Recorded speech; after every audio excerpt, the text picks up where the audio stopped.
Paano nga ba raw magugunaw ang mundo? Ang daming teorya, di ba? Pero heto, sa pagkakataong to, bubuklatin natin ang isang napakadetalyadong timeline ng apocalypse. Titingnan natin to ng maigi, ng walang kinikilingan, base sa kung ano mismo ang sinasabi ng isang partikular na interpretasyong teologikal.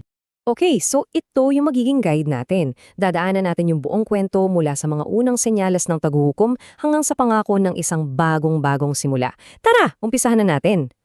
So, unang-una, ang propesya ng paghuhukom.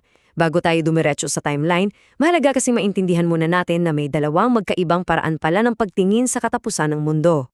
Sa isang banda, nandyan yung mga kinakatakutan natin na base sa siyensya, baka may tumamang asteroid, o magkaroon ng nuclear war, o yung laging pinag-uusapan, ang climate collapse.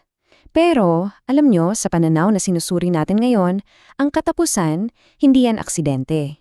Sinasabi dito na isa itong itinakdang paghuhukom, nakaplano na, detalyado, at wala raw takas. Ngayon, pasok na tayo sa pinaka-core, yung balangkas ng propesiyang ito. At yan ay umiikot sa isang specific na 7 taong yugto. Ang tawag dito, tribulation, o sa Tagalog, dakilang kapigatihan. Itong 7 taon ng tribulation, ito yung sentro ng lahat. Isipin nyo para siyang countdown, isang 7 taong countdown bago yung final judgment. Lahat ng pag-uusapan natin ngayon, dito sa loob ng 7 taon na to mangyayari. So heto na yung itsura ng timeline. Tingnan nyo yung gitna, yung 3.5-year mark.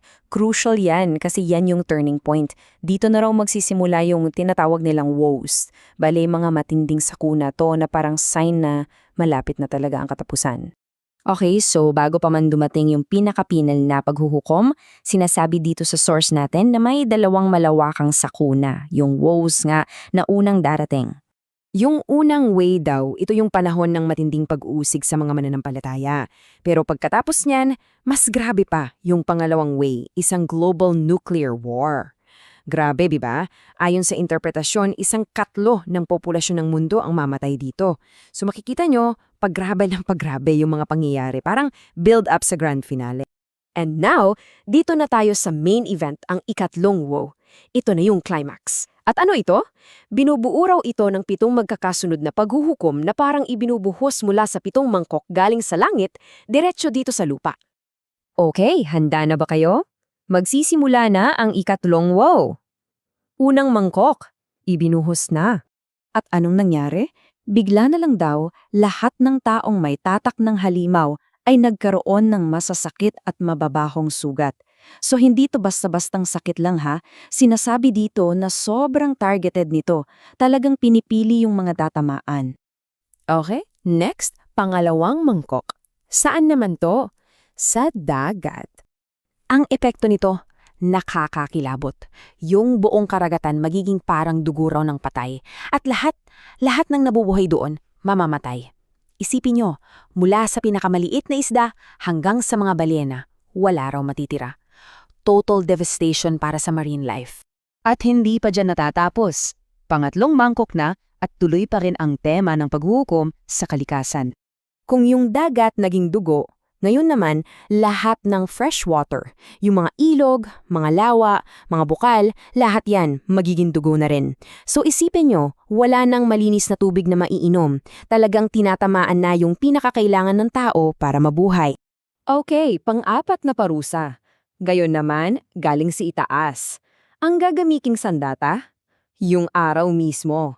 Bibigyan daw ng kapangyarihan ang araw na sunugin ang mga tao sa sobrang tinding init. At ang matindi pa rito, ayon sa source, nangyayari to sa panahong bagsak na ang mga power grid. So, walang kuryente, walang aircon, walang paraan para magpalamig, wala kang takas sa nakakapasong init. Okay, let's move on. Ngayon, pagsasamahin natin yung pang-5 at pang-6 na parusa. Magkasunod to at makikita nyo, may cosmic at strategic element dito. Sa pang-5 mangkok, yung kaharian daw ng beast biglang babalutin ng total darkness. Hindi lang to basta madilim. Sinasabing sobrang physical nito na nagdudulot ng matinding sakit at pag-ihirap. Tapos sa pang-6, biglang magkakaroon ng major geographical change. Yung malaking ilog ng Euphrates, matutuyo raw. Bakit? Para ihanda yung daan para sa huling-huling laban, ang Armageddon. At heto na! Dito na tayo sa grand finale, yung pangpito at pinakamapaminsalang paghuhukom. Ayon sa kwento, ito na yung literal na katapusan ng mundo as we know it. Anong mangyayari? Magkakaroon daw ng lindol na sobrang lakas na wala pang nakarana sa buong history. Sobrang lakas na mababago yung buong itsura ng Earth. Lahat ng siyudad sa mundo, guguho. Yung mga isla, lulubog. Yung mga bundok, mapapatag. At para tapusin ang lahat, uulan ng yelo, pero hindi ordinaryong yelo. Mga batong yelo na tumitimbang ng 100 pounds bawat isa. Ito na yung total, absolute destruction. So, pagkatapos ng lahat ng yan, pagwasak na yung mundo, ano na? Yun na ba yun? Well, ayon sa source, may kasunod pa. May dahilan sa likod ng lahat ng pagkasirang ito. Ang paliwanag dito ay parang ganito. Kung yung mundo dati nilinis sa pamamagitan ng tubig, yung Great Flood, ngayon naman daw lilinisin ito sa pamamagitan ng apoy. At mula sa mga abo ng lumang mundo, isang bago ang itatayo. Isang bagong langit at bagong lupa para sa mga nananatiling tapat. At dyan nagtatapos ang pagtatalakay natin sa partikular na timeline na to at nagiiwan to ng isang napaka-interesanting tanong, di ba? Sa gitna ng lahat ng ito, lahat ng nakakatakot at marahas na imahe ng pagkasira, ano kaya ang mas malalim na sinasabi nito tungkol sa pag-asa at panibagong simula?